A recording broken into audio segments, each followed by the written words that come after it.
Hey, family. Welcome to In the Family Room. I am your host, Tracy Wade. I am the creator of this space. Listen, do me a favor. If you are watching this episode, I need you to do me a favor. I need you to call your people, especially your single people, because I know you have some. For those of you all who are looking to date, you trying to figure out how to date, you can't get it right. I have the right person in the family room with me today. And so we're going to dive in. So go ahead, let everyone know we are in the family room right now, and do us a favor. Go ahead and like us on social media at I am Tracy Wade, and also follow us on YouTube. We're on iHeartRadio, we're on Spotify, and we are on Apple Podcasts as well. Well, listen, I have been so excited about having the guests that I have before you all here with me. We've never met in person. But we are familiar with each other on Facebook. I would say he is one of the Facebook homies for me. I have been following him. We've been following each other for a few years now. Love his content. Love what he puts out. And he has a new book. And as soon as I saw it, I was like, I need to get the book. And so Christian Frazier, Reverend Christian Frazier, welcome to the family room. Good evening. How you doing, Tracy? Thank you for having me today. I'm excited. I am too. I am too. You're one of those individuals. Let me just share this. I am always, I'm a people watcher. I observe. I feel like you should. That's what social media is all about. Like, it's about engagement. And I don't even know how we became friends. I think we know a lot of the same people.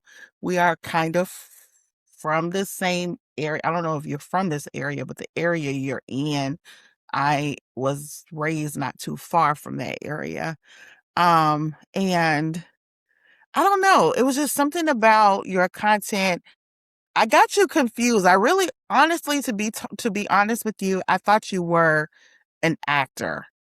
And that may have been why I got you confused with I am an someone. And I actor. remember trying to do. I I'm know an you actor. are. I know But you you know, a are. But lot I of thought people you were think I'm some. another actor. I know you are. People think I'm somebody else. Like, Yes.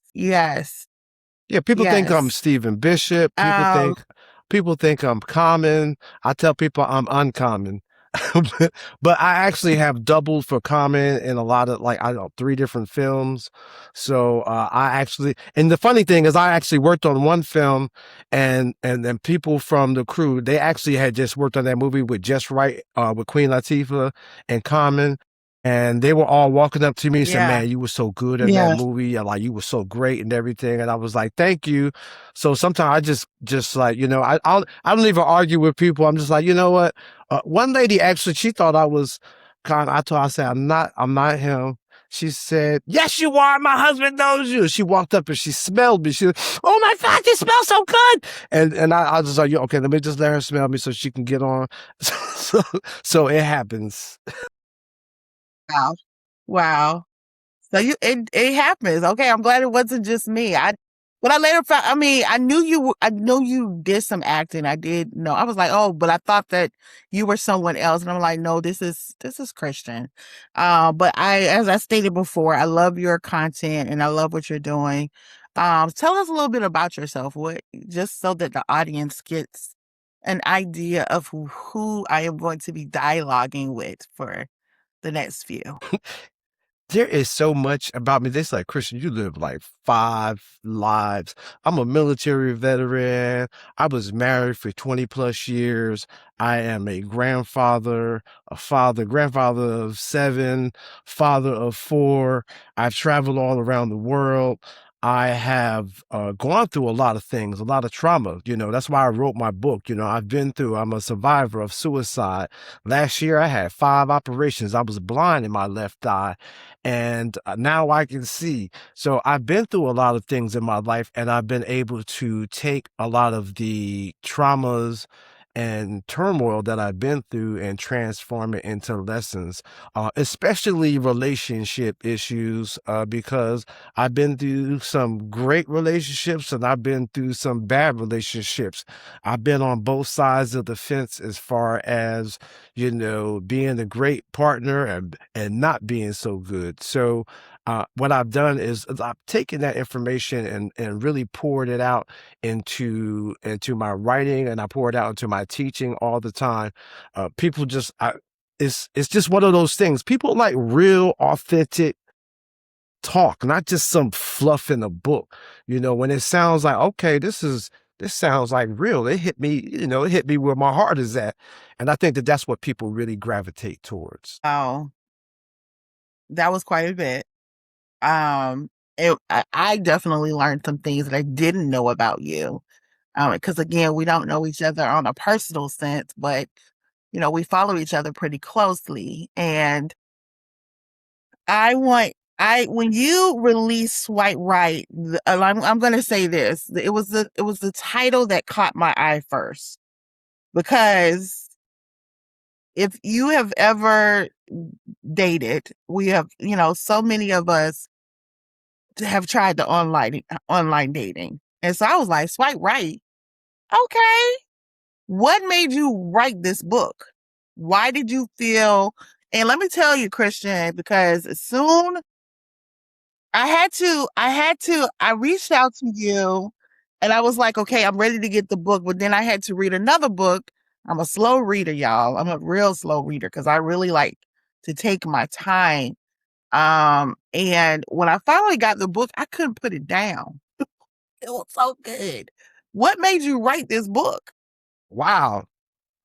Well, I do a lot of interviews, podcasts, and I have found over the years that my most popular podcasts are when I talk about relationships. And when my most popular comments and things that I talk about on social media is relationships. And I have over like 34 years of relationship experience. And I've been through the training, I've been through the boot camps. I'm a certified relationship, boot camp facilitator myself. So it's something that I kind of cherish, is near and dear to my heart. So I want us to be able to have healthy relationships. And what I've been seeing out there on the Swipe Right is that a lot of us don't have the emotional intelligence. We don't have the experience. We're not, when we think we're ready, we're not. I had a friend, he said, you know what, I'm ready for a relationship. And then when he actually sat down and he talked to a married man for about 30 minutes, he found out, you know what, I'm not ready at all. I thought I was ready. And he was walking around with this chip on his shoulder, like, I'm ready. And I'm saying, like, okay, you can't, you don't want to tell somebody, no, you ain't ready yet. You have to be able to find out on your own, and or if you're Yeah. going to find out in therapy or doing on your own self work. But I can't change a man, so I'm just going to be like, I can lead you to the water, but you've got to be able to drink it. Right. I could have used this book about 18, 15 years ago. This book, I call myself, I think I was part of the guinea pig crew that first started with online dating. And I have stories. I have stories.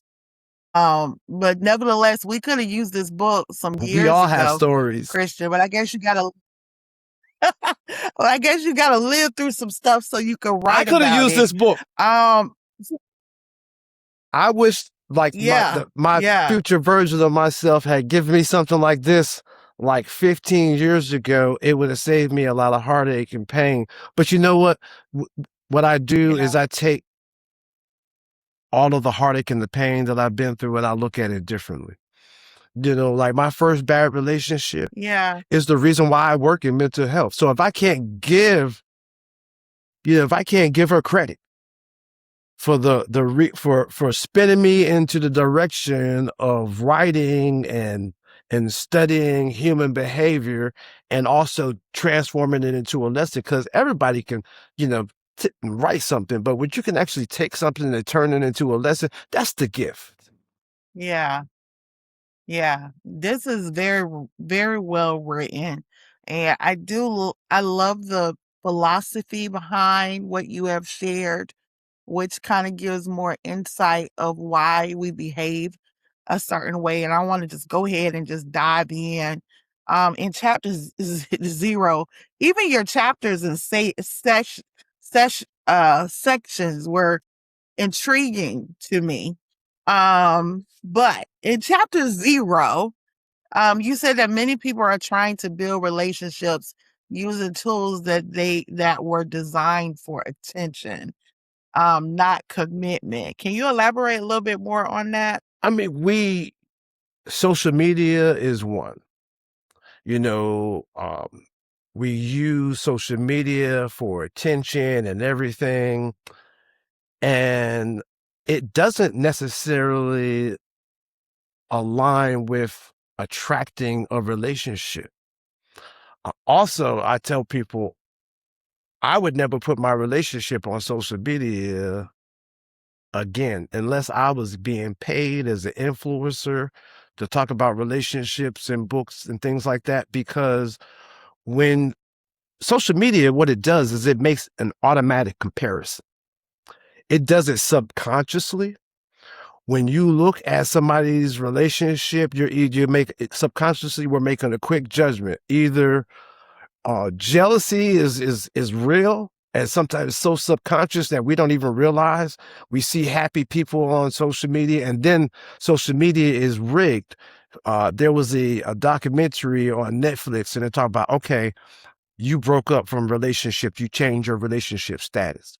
And then now all social media is going to do is show you a bunch of healthy relationships. And then all of a sudden you're sad because now you're not in a healthy relationship, you're single, whatever, you just got out of a relationship, is sore.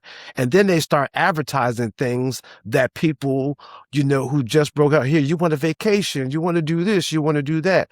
So it takes and manipulates us, and we don't even realize that we're being manipulated. We don't even realize that we're in the game. So it's like, just like other video games, you got to learn the cheat codes. And it's not really cheating, it's just really learning how to navigate it in this new digital age. So basically, we're it controls the algorithm, which we've known that. Like, I'm glad you shared that because I didn't know that part. But I will share. I remember after, because I've been married as well, and I'm divorced.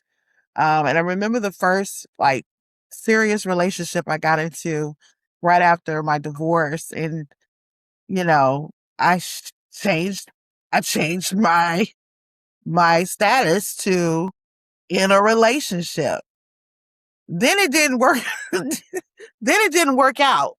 So I had to change it back to single again. And I felt so humiliated. I was like, I'm never doing that again. Because I completely agree. I believe, I'm a very, believe it or not, we're contact. We're social media influencers. We have a following, you and I both.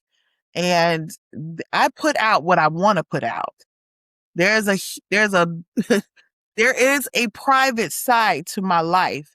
And when it comes to relationships, that is definitely something that I would never put on social media.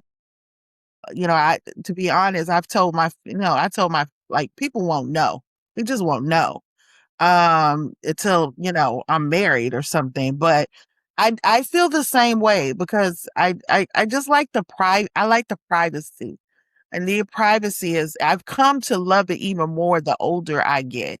I think that is very, very important to just kind of keep things for yourself. Also, when you put your relationship on social media, it opens it up for attacks. Here comes those. I used to date them in fourth grade, chasers and all of this, and I used to do that. And the people are in both of your inboxes trying to destroy it because people are not happy, and if they're not happy, they don't want you to be happy. It's crabs in the. barrel type of mentality. So Yeah, as opposed to just putting it up there and, for people to attack it, it's okay to keep that private, but yeah, there's a difference between yeah, privacy and hiding. I'm not hiding someone, I'm just keeping it private until there's a time where I do want, like you said, when we get married, when we're engaged or something like that, then okay, we can go, public with it. And then there's only going to be so much because people are following you for you. They didn't follow you for your spouse. So, you putting that up, them there, it's going to create some friction. And we have to realize that there's really a lot more, to that. Why I would never put, my spouse, my relationship or anything on social media. Again, some things you should keep private, and that's how you can maintain it. If you notice, a lot of the celebrities who don't have their relationships all over the news are the ones that have the long lasting relationships. yeah, yeah, yeah, absolutely. I think that when social media came out, it was, this we didn't know. We had no idea. It was something new, definitely for for our generation. We had never seen anything like this before. You had Black Planet that was coming out. You had MySpace, and then Facebook came out. And so, this is it's like a playground. It's like a virtual playground for us. So you have we didn't know what we were getting ourselves into. I have seen so much, not recently, because I had to do a lot of cleaning up. I don't do I don't like certain things on my timeline. So I've had to remove people. There's some people, they can only follow me. We can't be friends because I don't want to see your content on my timeline. And so all of that has just, I think that all of it, we just were not prepared for it. And so this is one of the reasons why I feel your book is so beneficial for those that are trying to navigate this world. Some of us have done the online thing. I'll be honest, I've done it and then I'll stop because it frustrates me and I won't do it for a long time. So this is the longest. I haven't done any online dating in 5 years, 4 or 5 years. You're But not the only I one. You're see not the some only of the one. things. Men take pauses too. Men Ah, take those pauses too. really? Didn't know that. Oh yeah. Yes, men take those pauses online. They get tired of it. It's frustrating. Dating is frustrating in every city, no matter where I go. I do, I'm a comedian too. People don't know. I do stand up. I've done stand up all over New York City. And I do a lot of jokes about relationships too, because it's toxic. It's like people, will treat, dating like Amazon Prime in the cart. They put you in the cart, and they'll keep you there. And then they come back 4 or 5 days later. Are you still available? It's like, no, after they went and checked around and everything else, Yeah, no, I'm not available. And we've all had that. Somebody comes back 12 months right, later, 10 months later, after they done dated and had a bad relationship and it failed. And then they want to come back to you. No, I don't want to do this. Not happening. And then, right, right, like, first right. of all, I tell people I don't even like to go back downtown after I came home. I'm definitely not going back to a bad relationship because if life hasn't changed that person, then you're just going to get pretty much more of the same. They might mask it for about 6 months or so, a little bit. They know the buttons that how to push your buttons. So they might not do it for a little bit, but then it starts the real deal. It starts to come back. So unless they've had some major life change, then it's a no for me. Gotcha. I hear you. I want to talk about God, there's so much. I got so many notes. Um, let's talk about some of the scams. Um, I work for a bank and I'm in treasury operations. And so one of one of my responsibilities, because I'm moving people money. right? And so if someone has taken over an account, there's certain, I can't go into detail of what we're doing, but basically I'm doing my own investigating as I'm verifying, this money, right? And one of the scams that I see quite a bit is the romantic scam. And you talked a little bit, you mentioned, I believe you mentioned that in there, but I want you to talk about some of the scams that, and I really, I think this is important. I think that those that have already done the online dating thing may be aware of some of these things, but there may be some who are just getting started who may not be aware, or they may be dealing with it right now and have no idea. Go for it. There's a lot of online scams. I'm going to say the most popular one is the romantic relationships. I actually have had 5 or 6 women who have, and this one just like 3 days ago, that told me that there's somebody out there impersonating you and they've been giving that person money. One person told me that she gave, you know, this online impersonator almost $200,000. And I was like, wow. So it is something that happens on a daily basis. It's happening. So we have to be careful with, just because someone has a bunch of pictures, because these people, they'll come to my site and they'll steal my family pictures. I saw one of them had a picture of my granddaughter up there. I stopped posting pictures like that because the people are stealing that stuff Yeah. and taking Yeah. and Yeah. copying it. But then it's up to us to be able to do the investigation. We have to, first of all, start looking at, like, and this is just not just the online scam, anything. Start looking at when they call you, the patterns and everything. Like, somebody that's very interested in you, they're going to be thinking about you throughout the day. They might just send a text, hey, thinking about you, blah, blah, blah, blah, blah. And then, but if they're only contacting you during certain hours, it's almost like a business. Or they either got somebody else at home, that they're only contacting them when that other person is away. They're contacting you on nights and weekends. You ain't no phone plan. Mm, So be careful of that, but then do your investigation. If you're talking to somebody, one of the first things you should want to do is video chat with them. Video chat with them to find out, mm, if they're real. And then there's, don't just do any kind of generic, conversations, like dive in, because there's AI out there nowadays and people could do almost anything. So, do the investigation and then video chat with them again at another location or something. Do further investigation. And then when it comes to giving money, no, why are you giving money to somebody? A romantic partner that you've never met.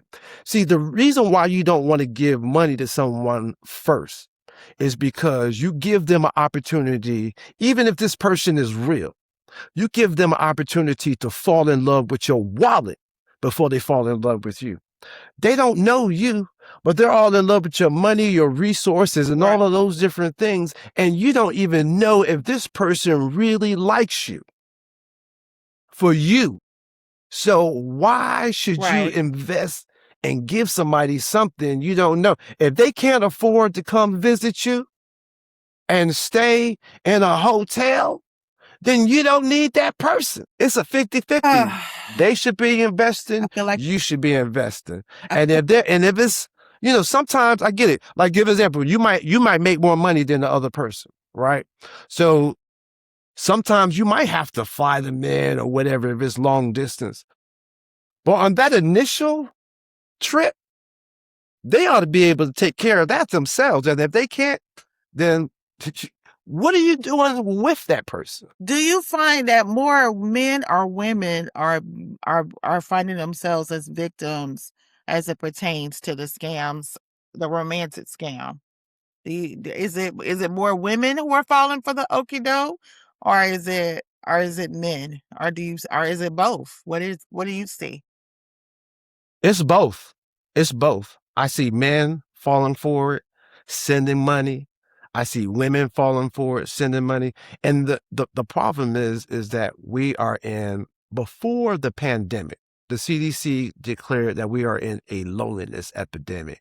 The loneliness epidemic is so bad that the UK had to create a position, Minister of Loneliness.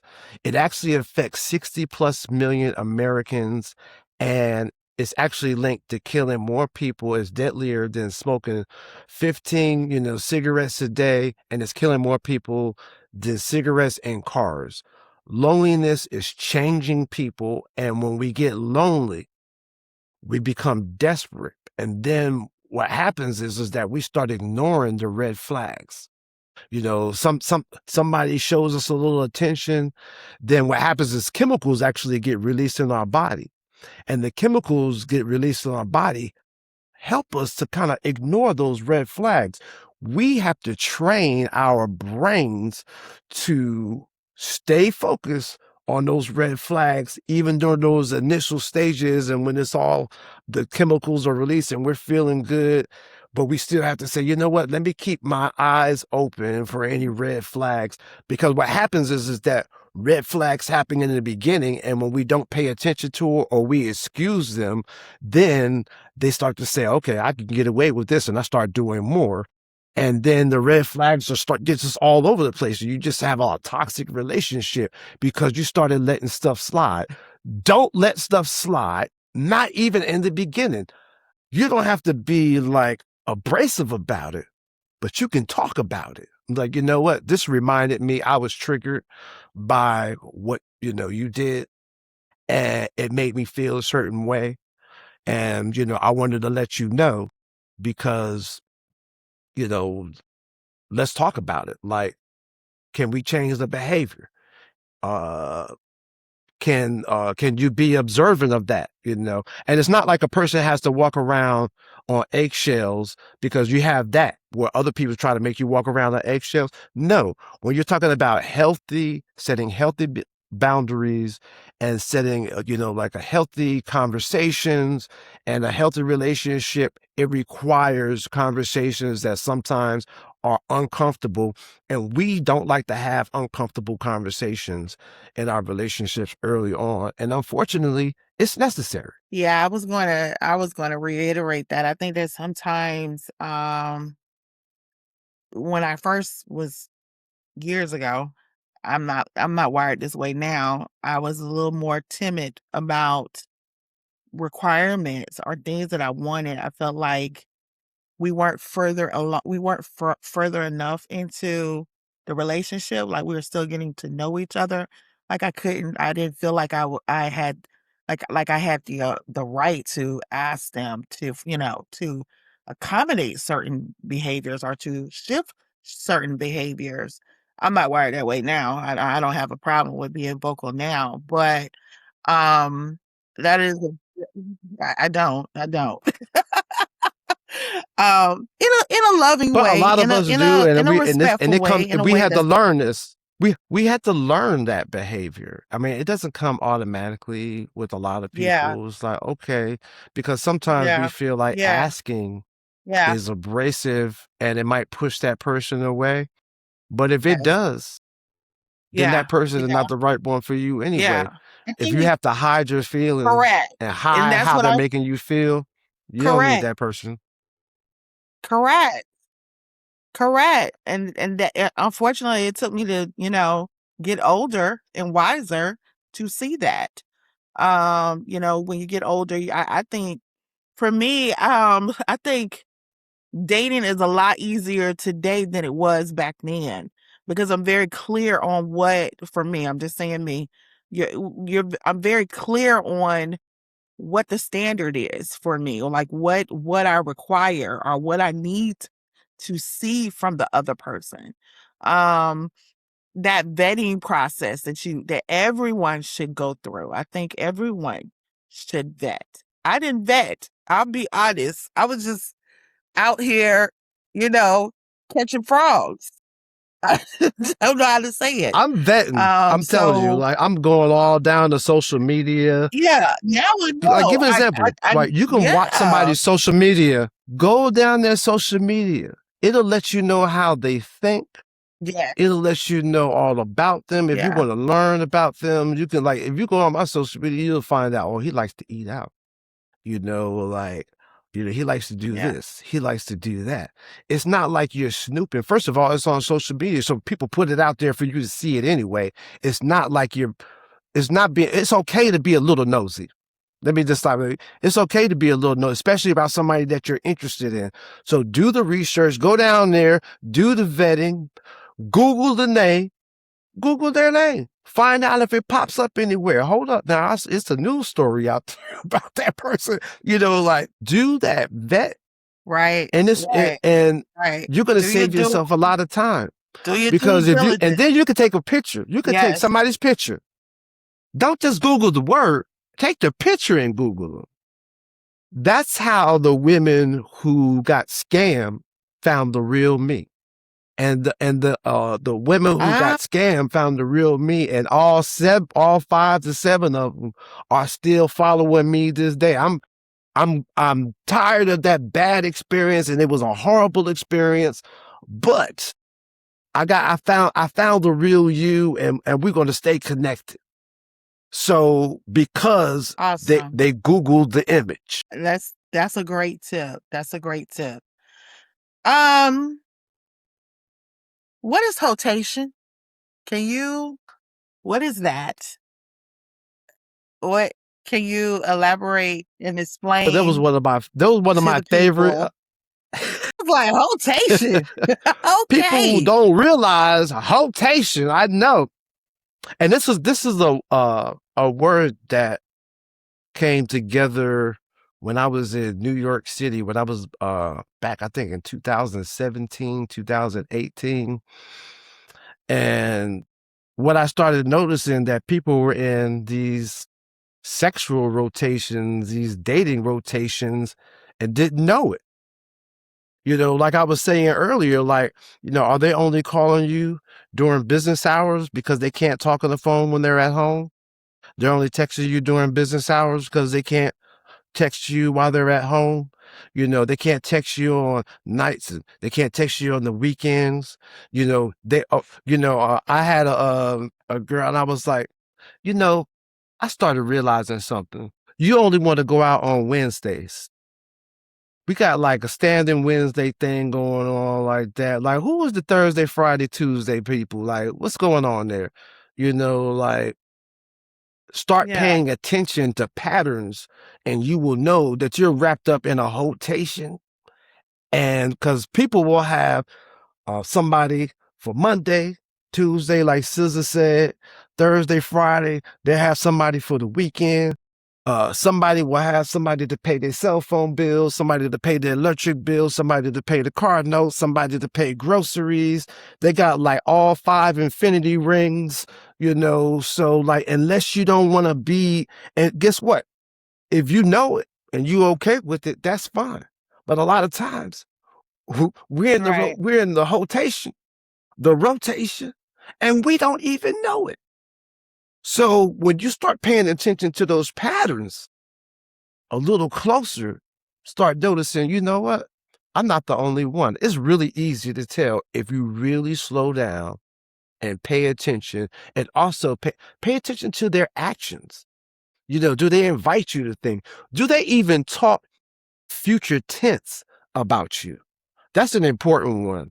Do they Mhm, talk mhm. about you in future tense? Like, in October, I want to go so and so. What are we doing next January, such and such, for your birthday, for my birthday? If they're not talking about future tense, you're just temporary. You in the rotation. Well, let me ask you a question. How soon should a person be talking futation? Like the future things? Like, should this be something immediately or within a matter of weeks? I think it depends on the people. Every relationship is different. Every person is different. So it depends on when you're actually thinking about getting serious with this person. Like, it could be immediate. I've been, I, so I met someone on a one night stand and we ended up being married for 22 years. So, you know, we can do it.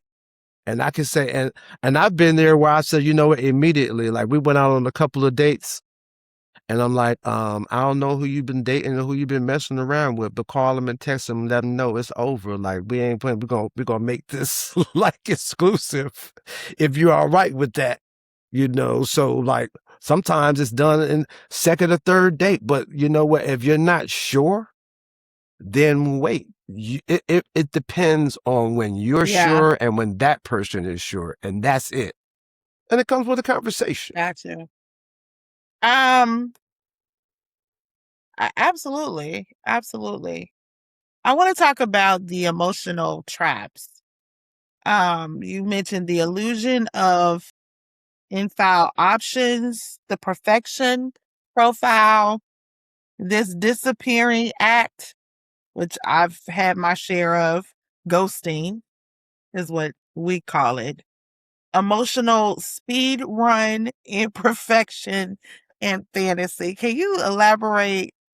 So I found those quite interesting. Okay, let's start with the first one. Which one did you the ghosting? Let's start with the The ghosting. ghosting, So we could one start of the with the things, ghosting because that, go ahead. We'll start with ghosting we and can then start we'll go there. back to the other ones.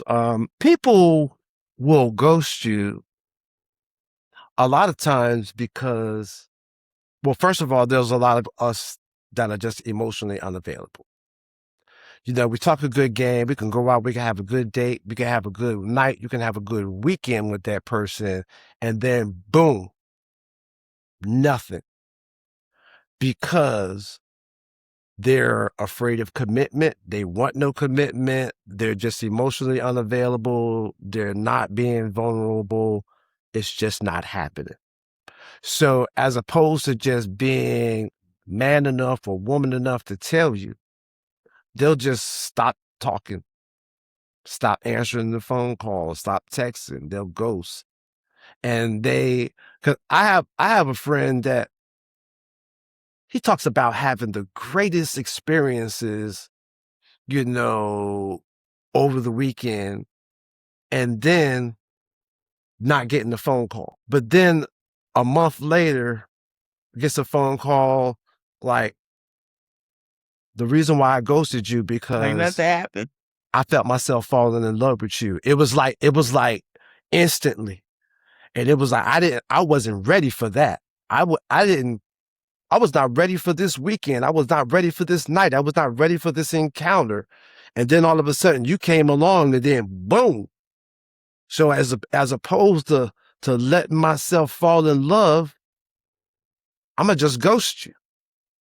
So there's a variety of reasons why people will ghost you. And then what I say is, first of all, we have to stop taking everything personally. We have to realize that the way that other people treat us has a lot to do with their own traumas, mental health, life experiences, emotional intelligence, or whatever. So the way that they treat us has nothing to do with me, has everything to do with them. So when I take that weight off of me and put it back on them, then all of a sudden I'm not walking around sad and thinking like, what is wrong with me that somebody just ghosted me and they're continuing to do it on a regular basis. You might have to realize that you just might be so dope.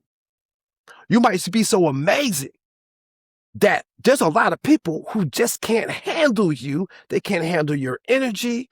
They can't handle your spark. They can't handle you when you walk in the room, your authenticity, your truth. They can't handle the fact that they can't lie to you. They can't get over on you. And they're so used to doing it with everybody else. And then here you come along and they're like, uh-oh. You know, I heard on the street, they said, That's you know, that's people exactly are it. afraid of you in Atlanta. And I said, good. Let them be afraid, because the real ones, the authentic ones, are never afraid. Real talk. Yeah. The ones who are used to getting over on everybody else, the ones who are always slick, always conniving, they don't want to be around you, because you can see straight through the mask that they've been wearing. They got everybody else fooled, and here you come. So not only will they avoid you, but they'll talk about you too. That's it. Yeah. Okay. What about the emotional speed The next run? one, it's just like social media. People have low attention spans, short attention spans. And it's like they could be in a loving relationship with somebody. I've seen it. Somebody could be out on a date with someone, and then somebody else that comes along catches their eye. They're staring, they're looking all around the place. Some of them got ADHD. It's like you can't even, like, squirrel. You can't stay focused long enough to build a relationship with anybody.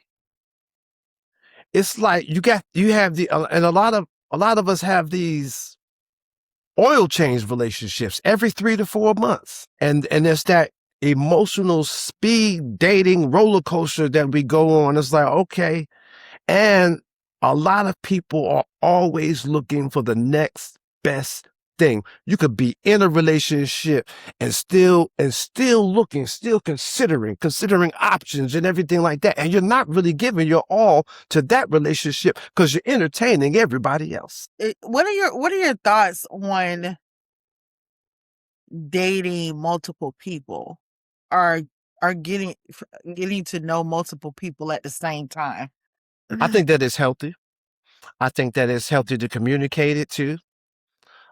It's not like you're out there broadcasting it, but if you're having a conversation, like, you're not the only person that I'm dating, like, it's okay to be able to communicate that, because you're just kind of testing the waters. You can't put a commitment into this person and to that person, and then you really don't know. Like, you don't know if this person or that person is really going to be the one. So it's nothing really wrong, but the thing is that you don't want to be out there doing, you don't want to be out there sexing multiple people like that, because it could be unhealthy. And then also there's that sexual energy, like you're exchanging soul ties. So it's like if you're out there dating people, that's one thing, but you're out there sexing multiple people, then you're actually mixing something else in there. So you have to be careful with that, as opposed to just dating, like, I'm just casually dating. I'm checking out the market, seeing what's going on. You might have multiple people who are interested in you, and you just don't know who's going to step up and be the one. But I think also, and adding on to that, you might want to have a time limit. Yeah, that's good. Yeah, you want to set a time limit. That's You good. want to be intentional, like you said earlier. You're intentional about your dating, so you know what you want. So because I talk to a lot of young men, and I talk to a lot of young women. Like, what are you looking for in a man? What are you looking for in a woman? I don't know. I just want somebody to love me, treat me right, don't cheat on me. Well, that's not enough. You have to get deeper than that and what you really want. Those are surface level requirements. And if that's all you're asking for, you're not going to get much. You have to really know what it is that you're willing. And I tell people, the bad relationships teach us what we're not willing to accept. And we learn what we're not willing to accept. Say that. Yeah. I was just getting ready to say that, because I think that's the case for me. It's been the bad relationships that taught me, it has taught me what's important to me, my core values of things that I cannot compromise on. There are some things that I can compromise on and I'm willing to. But then there are some core things that I don't see that. And so I really honestly do think that this is something now. I haven't really seen a lot of young people who have been able to kind of master that of knowing what they want, because I think that in order for you to know what you want, you have to get to know you. And that itself is a journey all by itself of self discovery of who you are, your identity. You and I are both believers. We believe about the identity in Christ, who he created you to be and what he created you for. God forbid you end You up know, with I'll give an example, someone just what you that just is said. not compatible for what God created you for. So situations will teach you again what you don't like. So like I remember being in a relationship, I was dating. I found out I thought you believed in God. And here I am, but you don't. So then like when situations came, people who don't pray respond differently and sometimes get a little bit more. So like when I have somebody who I need somebody in my life that's going to know how to pray when things get bad, Yeah, things get tough, as opposed to right, responding a different kind of way. right. So that's just one of the needs that I already know that it is a must, and it's a part of my core value. And Yeah, this, I'm not.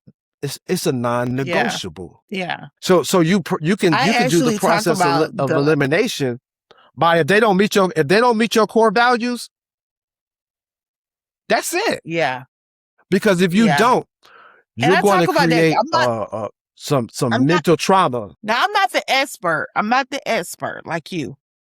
But I did do in my book, it's just a season, not a sentence. There's a chapter on dating. And sadly, it wasn't until I think it was like 2020 that I understood what vetting was. I didn't know. I found out in Clubhouse. I was in Clubhouse in one of the rooms, and it was a room that dealt with relationships. And when I go in there, I would go up and have dialogue. I don't mind doing that. And that's what I found out about, like, oh, and everything changed after that. Like literally like it was like, okay, I got it. Because I really do believe it has to start with us first. You're not gonna know what you're looking for till you can identify it. And so it's exactly what you and I were saying earlier. It's like you gotta go through some things. I don't want to go through that again. That was not a good situation. Um, I want to talk about you because this is the last kind of negative thing, and then I kind of want to go into what it takes to kind of change our perspective as it pertains to online dating. But I want to talk about breadcrumbing. Can you talk about that? Because I chuckled when I read your pages on breadcrumbing. I didn't know it was honestly, I didn't know it was a thing. Breadcrumbing is Um, so and I have really so like it's a form. I feel like I got played in some areas, but after reading that. But go ahead. no, because breadcrumbing is something that I do with business and professionally. Like instead of giving someone the answers all the time, I leave breadcrumbs. But so it can be healthy for business, but when it comes to relationships, it's different because breadcrumbing. I'm gonna pull it up from my book, the actual definition of how I explain it in It's the book. it's But with it's relationships and page dating, like 53. it's like a behavior when you're leading somebody on, you're occasionally flirty, affectionate, but it doesn't go anything further than that. You keep like flirting with somebody saying, yeah, let's go out on a date and, like, let's get together. Let's do something. Let's go on a trip. Let's go on a weekend trip. But you really never really planned on doing it. And it's like, you keep leading these people on that you really have no intention of going any further with. And I know I've been there before, been led on, and it's like, okay, like 10 months later, like, are we going to do something? Like, are we actually ever going to do anything? So it's like, you know what? I've given up on that. And people, they like your energy. They like who you are. They like everything about you, but they're not willing to invest in you. So they just want to keep you, as an option. They want to keep you in the cart, in the Amazon cart. And come back 3 days later, 10 months later, 12 months later, 14 months later. But they just keep leading you. It's like, you know what? Just leave me alone. Don't keep saying, I'm cute, this, that, and the other. You don't really want to do anything. You don't want to go anywhere. You don't want to go out or nothing. And then people use it for manipulation, because if they see you going out on a date with somebody else, then they throw those breadcrumbs out there, like they're interested, and they're not, because they don't want to see you with nobody. They they don't want to be with you, but they don't want you to be with nobody else. Right, right.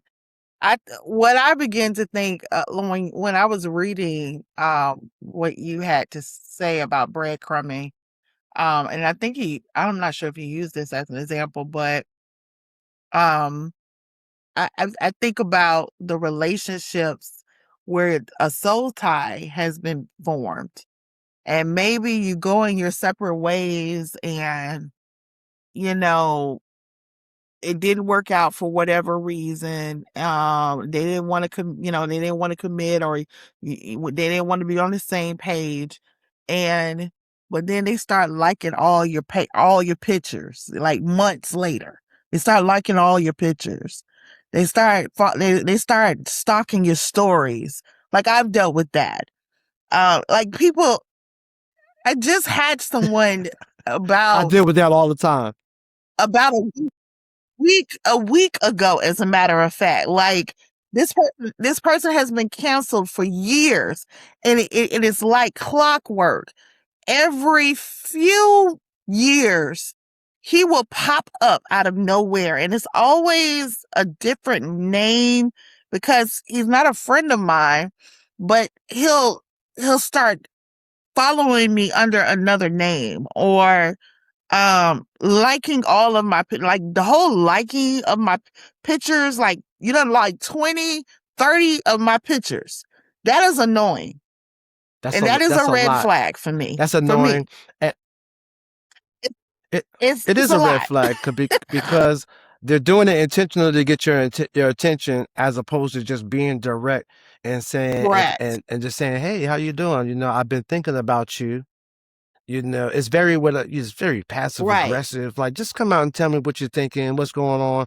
Like, like, Yes. I haven't heard from you in a while. I've been thinking, about us. I messed up, blah, blah, blah, blah, blah, blah. Just tell me the real deal, instead of beating around the bush and liking 50 Yeah. pictures, because it is annoying to get all those Yeah. Yeah. notifications and just see you. Like, But but what people, it people says, do because that. like, And even they, and with this person, even with this person, I went on, I blocked that account. Like, I have to block it. And what it says for me, exactly. and I really want to emphasize this, because there may be others who are experiencing this, is really showing you that they have not emotionally matured. Exactly what you're saying. They're not being forthcoming of, hey, can we have a conversation? Like, they're still thinking the same way. Nothing has changed, because the behavior is still the same. And maybe even worse. That part. That part. Okay, I want to shift real quick, because I know this is so good. I'm excited about the conversation. All right, now, how do we shift?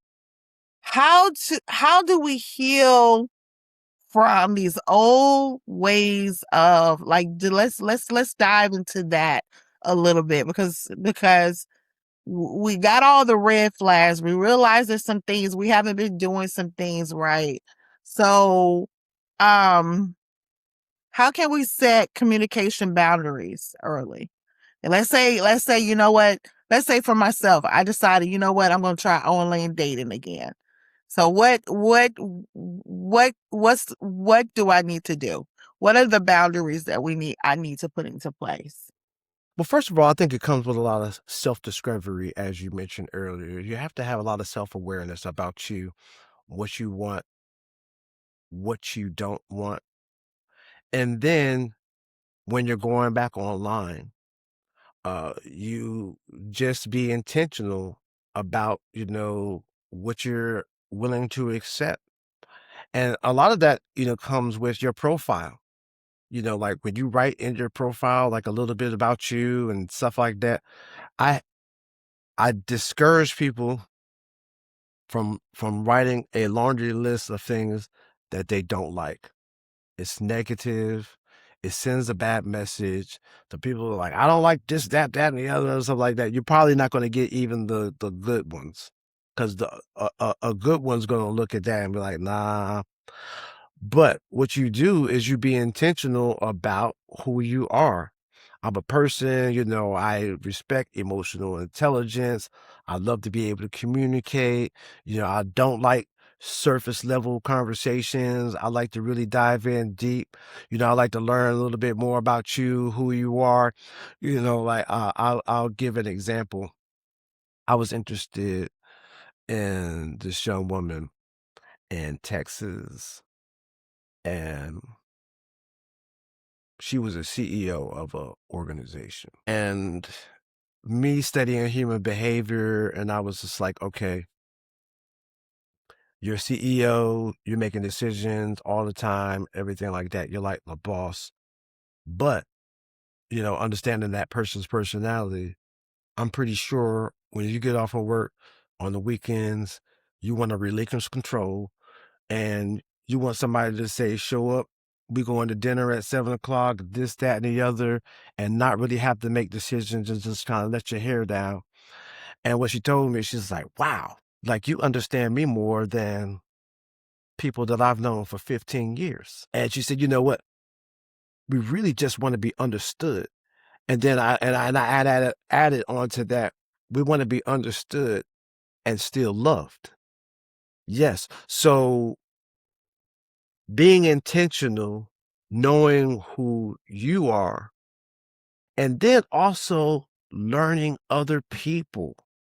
Like people have like attachment styles. Like, like most people don't even know what their attachment styles are. People don't know what their personalities are. So I used to have families take an entire personality test, and they would find out the mom is an introvert. And y'all been trying to get her to do all of this stuff and all of these different things, and it is totally against her nature.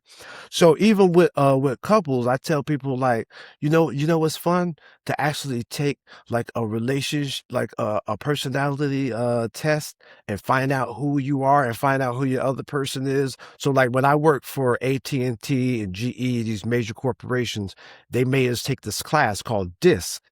And everybody falls into these 4 different categories, DISC. So as a C-level or somebody who's sold to C-level executives, I had to be able to identify who this person was like within a minute or so.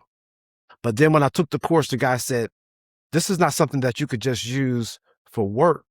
He said, you could use this in relationships with your spouse or whatever, because once you understand somebody, you're actually more effectively able to communicate with them and be able to kind of move Yeah. in the same direction on one accord. When you know what motivates somebody, you know what inspires somebody, you know what makes them tick, then you're going to talk to them that way, not in a manipulative way to try to manipulate somebody, but genuinely saying, this is you, I know you, this is how I want to, to address you.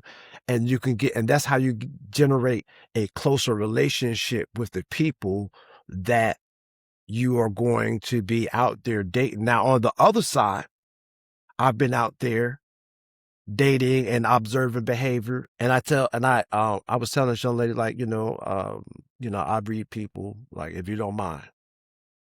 So I was like, I would just tell you the truth. Like, you're very passive aggressive. Like, I asked a lot of questions. We were talking and vibing, and you were avoiding the conversation. You were very indirect, and you was beating around the bush. And I could tell you right now, I got PTSD from passive aggressive behavior. It's not going to work. It's like, we wouldn't make it through a weekend because of Yeah. that conversation. So once you really get to know who you are, then all of a sudden it's like, okay, I'm gonna be in intent. We could go ahead and end this. Look, I have, you know what, this is the end of the date. Like, seriously, it's not going any further. We're not going to communicate. Don't even waste no time. And you don't have to let the person wonder and know. And guess what? It's okay. Nothing wrong with that. There really honestly is psychology behind our relationships. And I think that a lot of times, like, I don't think we think about those things. Um, First, we don't always think about that. And then second, we don't always want to pay attention to what the psychology behind ourselves as well as others. We don't want to learn, right? Because even in relationships, when you're talking about two people, trying to merge their lives together, it is going to require a want and a desire, or at least it should, a want and a desire to get to know them, to get to understand what's important to them, to get to understand why they're wired a certain way. And ultimately the whole idea is iron should always sharpen iron. So even in each other's shortcomings, we should be able to understand the shortcoming and be able to sharpen one another. And what I'm finding is that, or at least what I see in some relationships that I observe, because I'm not one that is certified, but I love to people watch. I love to study people as well. Is that everyone doesn't always want to do the work. Everyone does not always want to invest in that. That's the And major so, problem. yeah, yeah, That's the major problem with most yeah, relationships is that people have this idea of relationships. They have this picture in their head what a relationship is supposed to be and what it's supposed to look like. Then they get in a relationship and find out, oh my gosh, it's work, and not want to do the work. So, yeah, like, then you become right. unequally yoked because then one person's in the relationship and they're working on themselves. They're working on their emotional intelligence. They're working on their self-awareness. They're working on all the things. They're going to therapy. They're doing all, and then the other person is not doing anything. And if you don't want to do the work, you're going to lose your relationship. The other person is going to outgrow you. And Yeah, it's really, it's just like this rubber band. You got a rubber band on this finger. If it's going, it can only go, it's just going to keep following. No matter how far you try to stretch it, it's just going to keep following. And then it's always going to be behind. So, that's why it's important to even talk about your growth in a relationship. And the thing, because it creates greater intimacy, because you don't want to be the one person in the relationship growing, and you don't want to be on the other side with the other person that's growing and you're not, because it just doesn't feel good. And then what happens is it creates this dynamic in the relationship where the person is not growing. They're going to create a resentment to the person who is, because they're going to automatically look up to that person and feel like that person is better than them, even though that's not really the case. But that's what the dynamic and that's what it creates in a relationship. I've been there, done that, where the person's always looking up. looking for the answers and everything, instead of looking for the answers within themselves and finding it out by themselves. Because the answers that I'm giving you, you can find on Google, or take a relationship class, read a book, anything. It's there if you want to find it. But a lot of us really don't want to do that work because it's hard.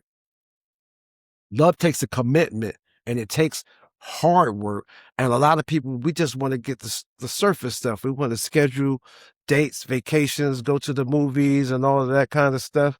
But we don't really want to do the work, the hard conversations that keep the relationship. And so, like, I was in a relationship. We were married for 22 years. No argument. I never raised my voice and walked out the door slam, because we learned early to communicate. I grew up north. She grew up down south. So the way that we raised children, and the way it was somewhat of a conflict. But we came together and we talked about it, and we said, okay, this is how we're going to handle this, and this is how we do things moving forward. Communication is everything. And this is the one thing I keep telling them. Even if you feel like it's going to hurt, if you don't know how to articulate, learn how to say what's on your mind. We have AI, we have therapists, we have counselors, we have mentors, we have life coaches. So if you can't articulate what's going on in your head, find out a way to articulate it that doesn't attack the other person, that makes the other person feel exclusive. And then that's how your arguments or your discussions don't escalate. They stay at a certain level, and you can talk to somebody just like this, even with a serious conversation. And but we get so upset, so angry, so when we get triggered. And the last thing that I want to say about getting back out there in relationships and healing is knowing what your triggers are, understanding your triggers, writing them down, and then determining if you're responding the same way to your triggers that you did last year or the year before that. Because if you did, and if you are, then you got some work to do, because you're not ready for a relationship if every time somebody triggers you, you go into a frenzy, and you can't handle that. You got to be able to learn how to handle your triggers and still be calm, but then communicate them and say. And I love psychology says this: when somebody does something to you, give it a name. So that was very passive aggressive of you. That was real narcissistic of you. Give it a name it. And then it opens up the conversation. Well, why was that? Why did you say that's narcissistic? Well, hey, let's go ahead and talk about this. Let's have a conversation. Why would you say that's passive aggressive? Well, here it is. Because what I've learned is a lot of times we have just this is who I am. This is how I grew up. This is how I communicate with my friends. This is how I communicate with my family. Well, guess what? This is not how I communicate. And what you did with them and everything, all the stuff that you did up until now, it might have worked back then. But if you want to stay in this relationship, we're going to need some change, because we can't do this. Ain't gonna be and I'm not going to accept you talking. It's not going to be this. It's not going to be this. You can't talk to me that way. You can't do these things, and it's not being controlling. It's just saying, look, I wouldn't even say it that way. I'm saying it that way now because we're on the podcast. But I would say it in a caring, gentle kind of way, to let them know, also very serious, to let you know, look, I'm serious about this, because I was in the relationship. Okay, look, this is a problem. I want you to know this, and this is a serious problem. I want you to work on this. Like, you can work on this. We can work on it. And if you need some help, we can work on this. Yeah. But this is a problem. You go to therapy, do this, that, and the other. But then 6 months later, the behavior is still the same. and you haven't even tried. It's not saying Yeah. that you have to change, like it's a deadline. You got 6 months, you better have it or you're gonna be out. No, we're not Yeah. doing that. But it's like, okay, Yeah. 6 months later, I've seen no improvement. You haven't even tried. And And if you haven't done that, I'm that so means you glad don't you want to do said the that. work. I right. And I'm so glad you said that because I think that a lot of times we don't give people the grace. We don't want to give people the grace to to make the changes as if we may not need to make changes ourselves. There may be things about us individually, like there may be things about me that I'm sure there will be that I'm going to have to make certain changes. And that's part of the working together within the relationship. I'm one that I believe that if it's something you really want, my dad says this about me, and this is how I feel about relationships. He says, when it comes to something that Tracy really, really wants, get out of her way, stay out of her way. She gonna make it happen, right? That's me. I feel it should be the same when it comes to a relationship with someone that you want to build a life with.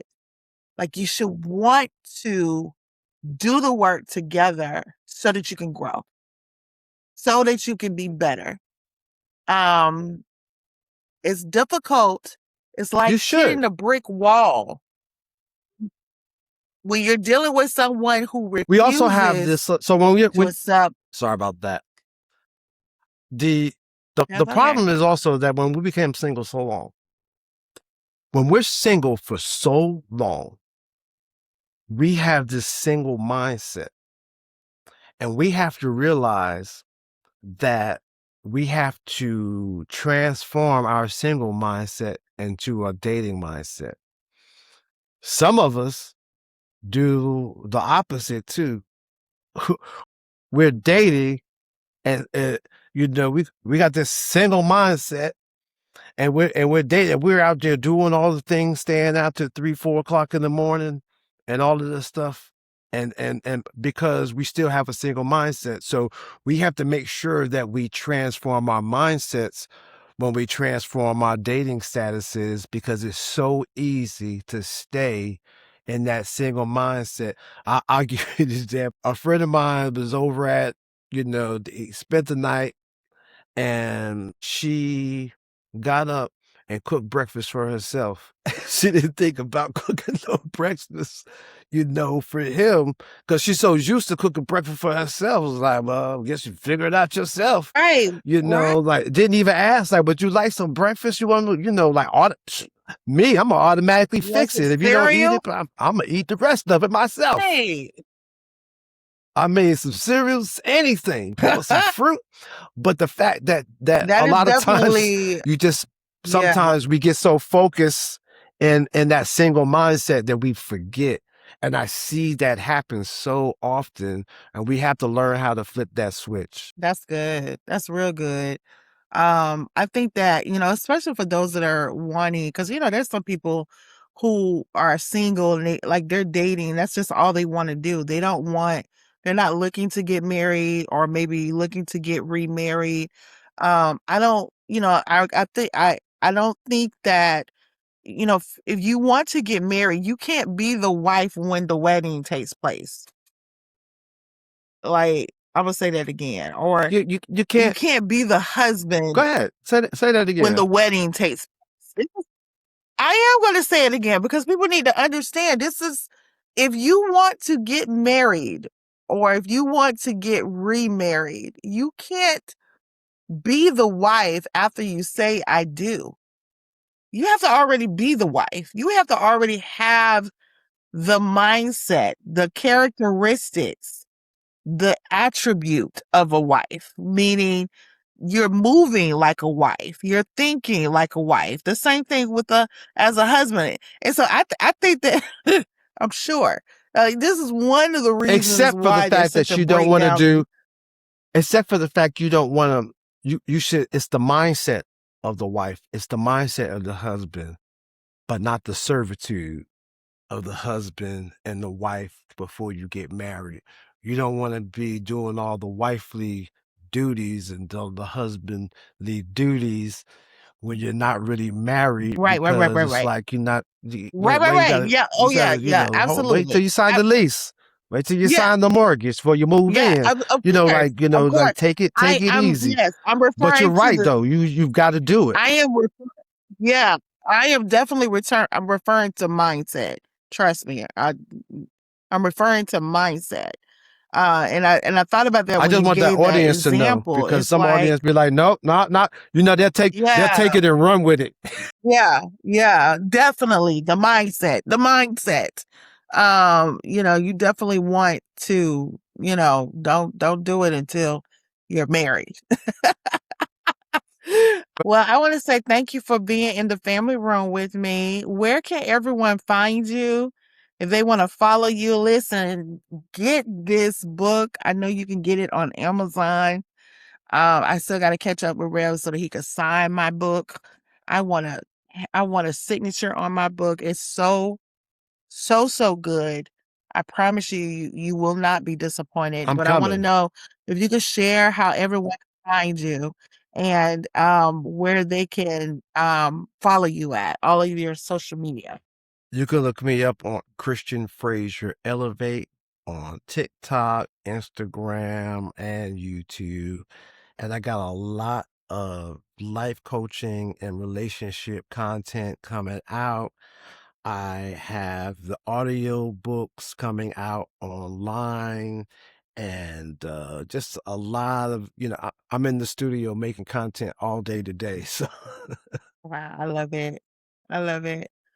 Well, once again, thank you so much for taking the time out of your busy schedule to sit with us today, and having this dialogue. We gotta have you back. I don't know. We're gonna talk off camera real quick, but um, I want to say thank you guys so much for tuning in to today's episode. Do me a favor, make sure you share it for those that might be dating. Listen, maybe you're like me. You're like, you know what? I got to pause for a while, but you're ready to get back into the game. First, get Dr. Christian's book and then go ahead and just step back in there again. And this book definitely has the tools for you to shift your perspective and go about it in a different way. Until next week, God bless.